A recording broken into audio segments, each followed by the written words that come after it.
Charlie, I'm so excited to see you being inducted into the Texas Business Hall of Fame. It's a well-deserved honor and is long overdue. It's hard to believe that your career with Broadway Bank spans nearly 60 years. And in that time, your vision and leadership made Broadway Bank one of the most successful and respected financial institutions in South Texas. It's a real tribute to your leadership that the bank grew from $13 million in assets to more than $1.7 billion during your tenure. And even through severe economic downturns, Broadway Bank always remained stable and successful. What I especially admire is your commitment to supporting so many different civic and charitable causes throughout our community.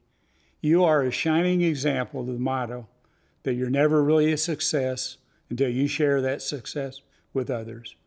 Another thing I admire about you is the fact that you also spent many years serving our country in the U.S. Air Force and the Texas National Guard. You have such an easygoing personality, I think a lot of people would be shocked to realize you're a graduate of West Point and a jet pilot.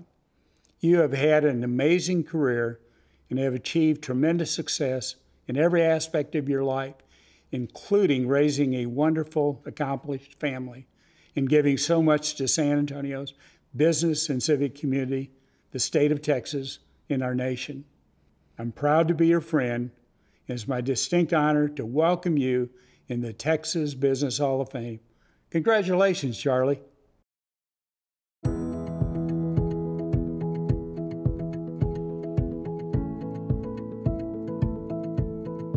Beginning in 1941 with Colonel Charles E. Cheever Sr., Broadway Bank pioneered the model of a community bank, and under the continued visionary leadership of Charles Cheever Jr., has produced 75 years of good for the people of San Antonio and beyond. I love the motto because it says multiple things. 75 years of being good bankers, 75 years of being good for the families they serve, and 75 years of good for people, for the community. That's a win-win-win proposition when you can be good, good, good.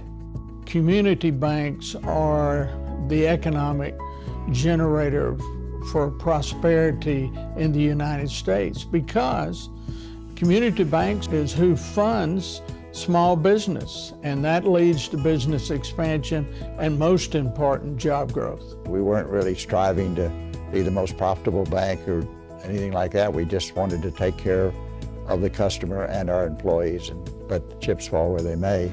We just try to do everything we could to accommodate the customer and forget traditional banking things.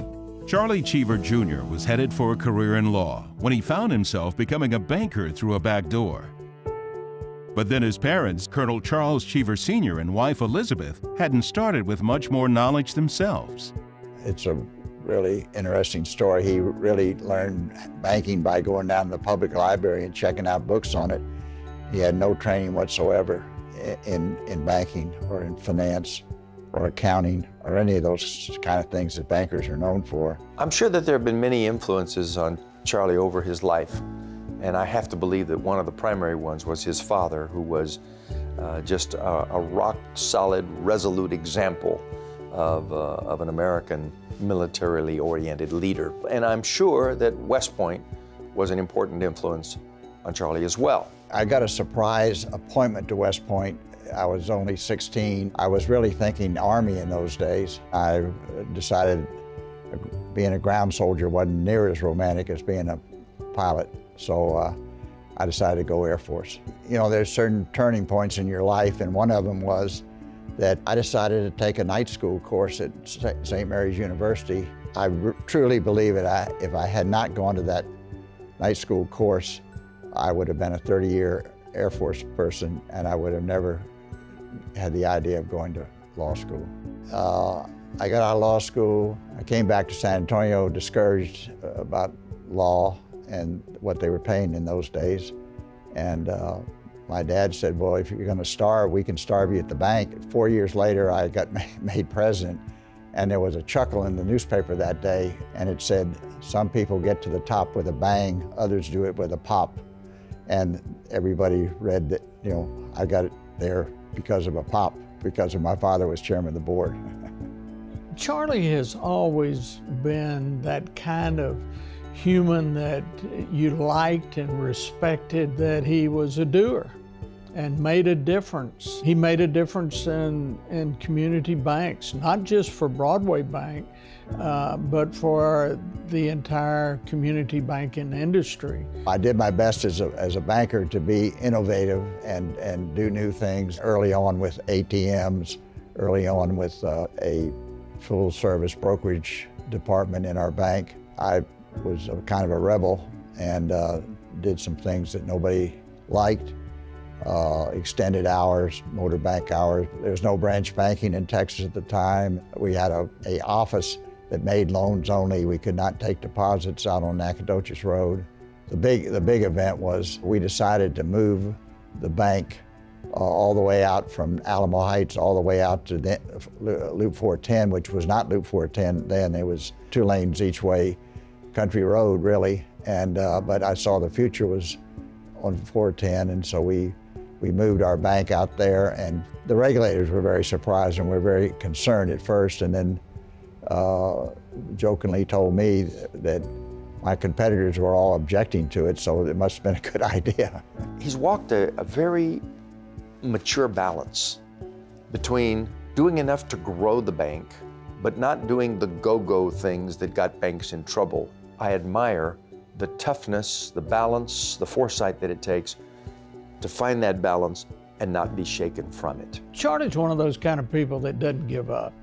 That's where his strength is. My father had a great saying that if you take care of the employees, you take care of the customers, the numbers will take care of themselves. He knows that there are going to be peaks and valleys, and that's just a part of life, but he keeps moving forward and keeps building and goes through that. And that's the reason he's been so successful. Charlie's love for the people of San Antonio began at home with his late wife, Sally, and his 4 daughters and 2 sons. Not surprisingly, 2 daughters, a son-in-law, and 2 granddaughters are with the bank today, continuing the traditions of innovating and expanding services. As I think of Charlie, I believe it's a part of his journey in life to be a leader in the community. I was president of the Chamber of Commerce, president of the Economic Development Foundation, president of the United Way. To the young students that are in the audience, I want to say that if you get in banking business, you have lots of opportunities to help the community, because the community looks upon bankers as leaders. When he has an interest in something, whether it's civic or it's a nonprofit, he says yes, but with enthusiasm and passion, and that's the kind of person you want to be around. For Charlie Cheever and his wife Nancy, pride comes down to one idea: San Antonio. Well, I think that we are really proud to live in San Antonio, be part of the community. I've spent most of my adult life as a San Antonian. It's just a wonderful place to live, and it's a wonderful people. If you were putting together a top 10 list of the people who've been most influential in forging modern San Antonio, Charlie Cheever would be well ensconced on that list. A secret of my success would be I stuck with a goal of success, that I picked the right people and we worked together to achieve success. Charlie has been a leader, seeing the future and the changes that need to be made, not only for his bank, but for the entire industry. And he is a leader. He's got a glint in his eye. He's got a smile on his face. He's got a quip. Really special human being. Brings human qualities to the business of banking and community service.